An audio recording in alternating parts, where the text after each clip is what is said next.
Para nada pensé hacerle una review específicamente a este capítulo, y es que la verdad, la auténtica joya que nos ha dejado Mappa con el capítulo 81 de Shingeki no Kyojin fue espectacular, y me parece, si no el que más, de los capítulos más infravalorados de toda la obra, porque más allá de, como dije, la espectacular animación o la muerte de Pixis, este es un capítulo que recurre a la nostalgia y al desarrollo de personajes de la mejor forma posible. También decir que tranquilos, que no habrá spoilers en este capítulo, independientemente del capítulo, obviamente, sino que será más bien un análisis en retrospectiva. Así que sin más, vayamos con la review y el análisis del capítulo 81 de Shingeki no Kyojin de Hielo.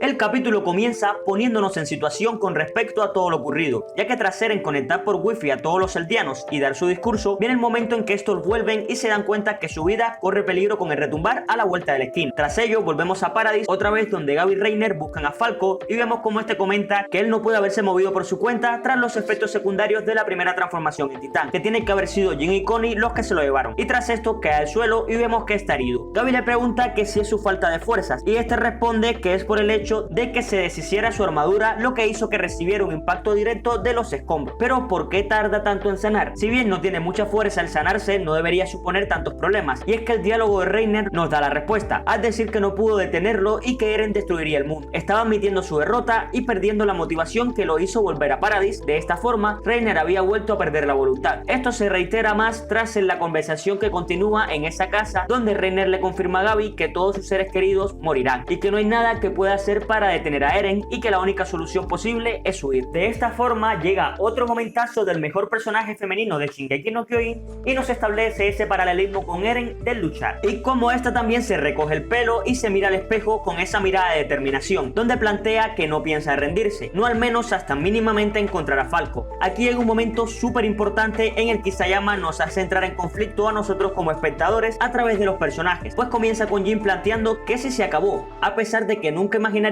que acabaría con el mundo exterior, aunque también analiza las cosas de una forma objetiva, y es que no es menos cierto que con eso acabaría con las amenazas del pueblo de Paradis y garantizaría su supervivencia, haciendo lo que más temían los que se encontraban en el exterior, el uso del retumbar. Además plantea el hecho de que realmente lo provocaron ellos, por el simple hecho de verlo como demonios y que no está en sus manos cambiar eso. Habiendo la pregunta de ¿verdad? Esta pregunta nos hace ver perfectamente el desarrollo que ha tenido Jin. Esa duda nos hace ver cómo no es el del pasado, ese chico egoísta que solo pensaba en sí. Ahora más que eso analiza las cosas y duda de si realmente, si bien los beneficia, es lo correcto. Tras esto nos da un plano general donde Armin habla de que a pesar de todo ello, lo que está haciendo Eren es excesivo, una masacre sin precedentes, pero ¿qué van a hacer? ¿Detenerlo? Después de ir también contra el plan de Zeke o el salvar historia, todo eso no hace más que llegar a la conclusión de que a Eren no le importaba matar a toda la humanidad fuera de las murallas con tal de protegerlos, recordando esas palabras donde Eren menciona que no hay nada más importante para él que ellos. Y aquí es donde Isayama hace otra de las suyas. Tras todo lo comentado con respecto a las buenas actitudes de Eren para con ellos, vemos cómo los titanes siguen sueltos y no fueron controlados por Eren, que ahora van tras sus aliados. No se supone que Eren quiere protegerlos porque Eren deja un arma orgánica que puede matarlos. Antes de ir a ayudarlos, se plantea el debate de qué hacer con Falco, a lo que Jan dice que seguramente se comió en mandíbula, que deberían dárselo a Pixis, pero Connie lo interrumpe diciendo que no, que se lo darían a su madre. Armin plantea otra solución, ya que Falco era un candidato guerrero, que hacer eso traería un nuevo conflicto contra Reiner y los demás. Aquí Connie encara a Armin diciéndole que no sabe lo que es ver a su madre en ese estado y que él pudo revivir gracias a comerse a Bertolt, que no podría impedir que salve a su madre. Y tras el ataque del titán cameo de Soul, Connie se lleva a Falco. Todo esto desarrolla a Connie como personaje, porque pasamos del alivio cómico y que era súper noble y que si le pedías que se cortara un dedo por ti lo haría, a alguien que ahora piensa de forma egoísta y que le beneficie. Después de todo, ya le habían mordido la mano 4 veces con todas las traiciones que le habían hecho, una de ellas costándole la vida a su otra mitad. Ya estaba harto de perder por su falta de egoísmo y ahora pensaría en él. Pero hasta ahí sabremos de Connie en este capítulo, porque ahora toca lidiar con todos esos titanes. Y también vemos cómo los voluntarios no tienen ni idea de lo que está pasando. Después de todo, no pertenece a los eldianos, no formaron parte del discurso de Eren. De ahí saltamos a los reclutas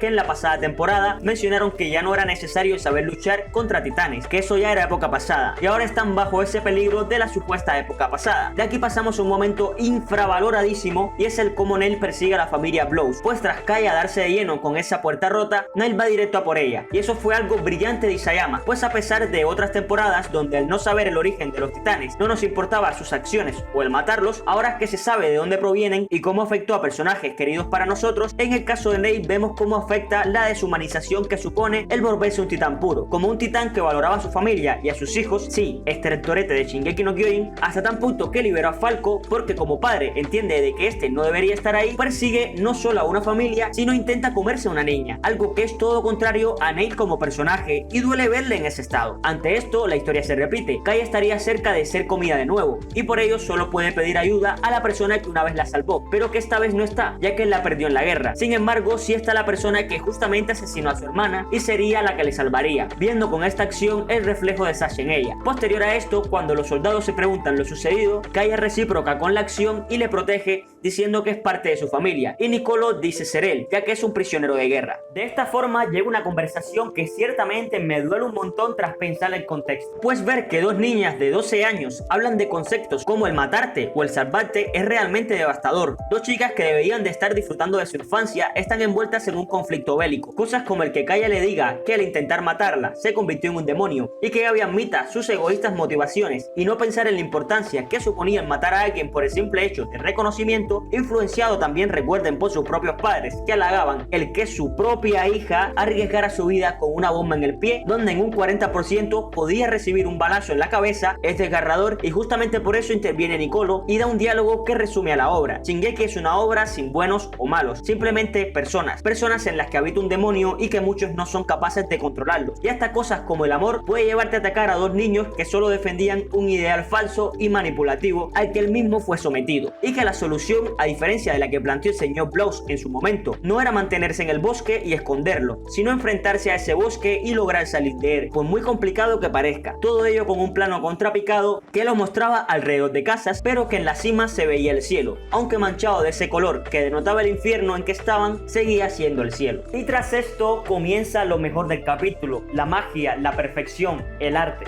Todo arranca cuando Shadi salva a uno de los reclutas. Estos, paralizados por el miedo, son incapaces de hacer algo, pero el destello de su maestro y el filo de su espada les dio una segunda oportunidad. Todo eso mientras rompe barricades, como dije, inicia la magia tras las palabras de este, donde menciona que no les enseñó a actuar así ante la presencia de un titán, y nos cambia la escena a una de las mejores soldados de la humanidad, Mikasa, y como con un giro pone fin a la vida de ese titán y salva la vida de Yelena. Aunque antes de seguir, amigo, menudo titán colosal es este. Ya sabemos quién hacía más sentadillas de los militares, de locos, Kim Kardashian le dicen. Tras esto vemos más desde el desarrollo abismal de Jin, como ahora, a diferencia de la primera vez que se enfrentó a los titanes y que Marco lo tuvo que influenciar para que usara sus dotes de líder, ahora él sin vacilar agrupa a sus hombres y les da instrucciones detalladas de cómo se tienen que mover y actuar para no morir asesinados por los titanes, y que si los querían, justamente ellos tenían que ser los que le pongan fin a sus miserables vidas. Antes de continuar a abordar eso, no nos muestran las escenas con una banda sonora triste o como algo sad, porque no es lo que se intenta transmitir. ¿De qué sirve estar tristes por compañeros que justamente el matarlos les supondría una liberación? Además de que ya sabían de antemano que serían transformados por Zeke y dialogaron con respecto a su futuro y lo que deberían de hacer. Otra cosita es que se nos muestran las historias desde sus personajes protagónicos, es decir, Mikasa, Jin y Armin, y estos eran de la Legión, y la mayoría de los transformados, con excepción de Pixies, eran de la policía militar, o sea, no conocían a los que eran transformados fuera del ámbito laboral, y a nadie le caía bien, porque estaban haciendo lo mismo que los anteriores líderes antes de que fueran elegida Historia Reina. O sea, sí, aquí tampoco a nadie le cae bien la policía. A su vez, escuchen Barricades, no es una canción para nada feliz, pero bueno, siguiendo con el capítulo, tenemos un plano que me recuerda a dos cosas. Una, la misión planeada por Armin, en donde usarían las armas para cegar a los titanes y los más fuertes acabarían con ellos, viendo no solo la evolución de ellos y cómo ya no eran esos niños, sino la evolución de la tecnología que le permitía hacer un ataque preciso y sin correr riesgos, a diferencia que con las espadas, donde tenemos ese salto hermoso con ese movimiento de cámara en 3D, pero que los personajes cayendo en 2D me recordaban un montón al momento Sasageyo,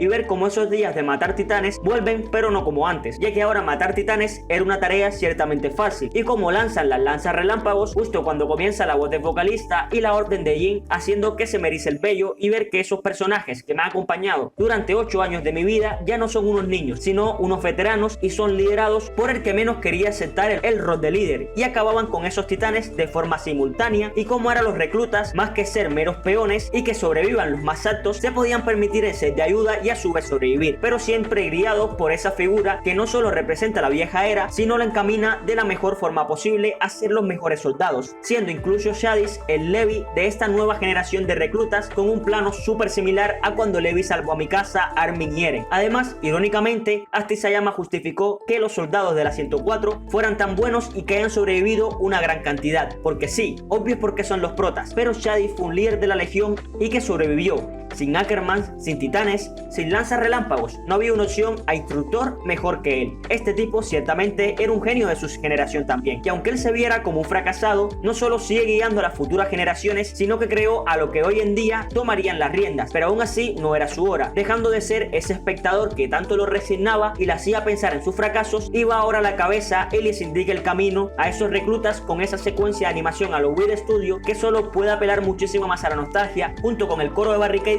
y esos movimientos hermosos del equipo de maniobras que todos queríamos volver a ver. Y es que es eso, el capítulo se siente como un precioso déjà vu, mientras la brillante animación me hacía gritar de la emoción y decía gracias mapa por, a pesar del poco tiempo, hagas esas escenas como esta y no dejes de ver como un añito más podría haber hecho la mejor temporada de todas. Pero bueno, además de cómo se juntan tres generaciones de soldados y que Isayama representa hasta literalmente con el equipo de maniobras antiguo y nuevo peleando juntos contra lo que siempre fue el enemigo común, aunque por desgracia eran sus amigos, representando a su vez como la generación de la 104 ahora le tocaba relevar a esos viejos líderes que lo llevaron hasta donde estaba. Y ya que hablamos de relevar, llega la parte, por así llamarla, más triste del capítulo, que sería la muerte de Pix. Al ver cómo cambiaron los rostros de Jin y Armin, al ver que justamente estaba enfrente de ellos esa persona que fue el principal responsable de que estén donde estén, alguien que ciertamente estaba lejos de ser perfecto, era un borracho y un putero, pero su amor por la humanidad era tal que el simple hecho de ver un saludo al corazón le hacía llenarse de orgullo por ellos mismos y por ser la primera persona en confiar en ese chico de cabello rubio que junto con sus compañeros, uno un Ackerman y otro un titán, les llevó a la victoria de la humanidad. Y aunque ahora Eren se haya alejado de sus vidas, no quita el hecho de que en su momento sí fue la decisión correcta, y por todo eso ellos debían de ponerle fin a su vida. Y con una representación literal de lo que es ponerle el pecho a la situación, Armin, el más indicado en ponerle fin a la miserable vida que conlleva ser un titán puro, le pone fin y da descanso eterno con esa pequeña pausa en la canción a modo de minuto de silencio al que fue el mejor viejo sabroso de toda la obra. Y lo más triste, además de su rostro como titán, que era ciertamente todo lo contrario a lo que era su rostro como humano, también es que murió sin cumplir su sueño de ver un titán femenino con buenas tetas. También otro pequeñito detalle a destacar es que fue el primer titán que mató a Armin con el equipo de maniobras. Tras llorar con eso, vuelve a romper la canción y vemos cómo siguen eliminando al resto de titanes, donde tenemos otro paralelismo viendo cómo Mikasa vuelve a salvar a Luis, aunque esta vez no solo una Mikasa sin su bufanda, sino más fuerte y más determinada que en el ataque atroz, rajándose con una secuencia súper bien animada también a 5 titanes de una, aunque la carita final sí quedó rara, pero ese es del tipo de cosas que arreglan en el Blu-ray, así que perfecto. Pero en definitiva, a diferencia de cuando esto iba de matar titanes, ahora de una forma perfecta nos presentan la superioridad de la humanidad. Sin embargo, esas emociones y esos sentimientos de nostalgia cesarían pronto, pues volvíamos de vuelta a la realidad con la marcha de los colosales hacia su masacre y cómo están a salvo, pero bajo el precio de vidas ajenas, como lo puede ser la familia Donian Copón, alguien que ciertamente estaba ahí por una causa noble y con el fin de ayudar. Pero aparece la rata de Flush, que es otra fucking cucaracha y que para colmo llega chulito, pero en fin, ordena encarcelar a los voluntarios. Y así saltamos al último gran momento del capítulo, donde vemos muchísimo más del desarrollo de Gaby, como tras Armin y Mikasa verla, esta dice que no quiere pelear, que solo quiere a su amigo, novio, y se marcharán, pero Armin no puede hacer nada. Después de todo, lo tenía Connie y lo iba a matar, y justamente Isayama no vuelve a cuestionar las acciones de Eren. Tiene el fundador, cosas como el devolver a la normalidad a la madre de Connie son posibles, ¿por qué no lo ha hecho? ¿Hasta qué punto Eren es bueno realmente? Todas esas preguntas se deshacen al Gaby mencionar cómo Eren quitó el endurecimiento de Reiner, lo que hace a Armin pensar que si eso fue así, su polola debía de estar libre. Y vemos con ese escorzo de supermodelo a Annie y ese plano de ella de cómo se vio a la chica que te gusta el 14 de febrero. En definitiva, quería hacer este vídeo ya que si bien tuvimos los últimos 3 capítulos, que obviamente son los 3 mejores o de los 3 mejores capítulos de la obra, este también es un capítulo muy bueno, una oda a todo lo que hayamos visto de Shingeki hasta ahora, repleta de la evolución de los personajes secundarios como Jin, Connie, Gaby, Shadis, el ver cómo eso ha crecido y ya no son unos niños indefensos o carentes de motivación, lo triste de una transformación en titán puro y cómo dejas de ser persona y te vuelves una carcasa vacía con ansias de comida, cómo oficialmente se releva a la vieja generación y les toca tomar el mando a las futuras generaciones, todo el tema de las verdaderas intenciones de Eren, de lo que significaba para ellos, hasta qué punto este estaba haciendo el bien por ellos, toca muchísimas cosas y pone muchísimas cartas sobre la mesa de una forma magistral, que en mi opinión merecían reconocimiento, y por ello hice este vídeo, para recordar ese día en que me sentí de nuevo ese chico de 13 años que veía como un anime de matar titanes terminó volviéndose una de las mejores cosas que han pasado en su vida.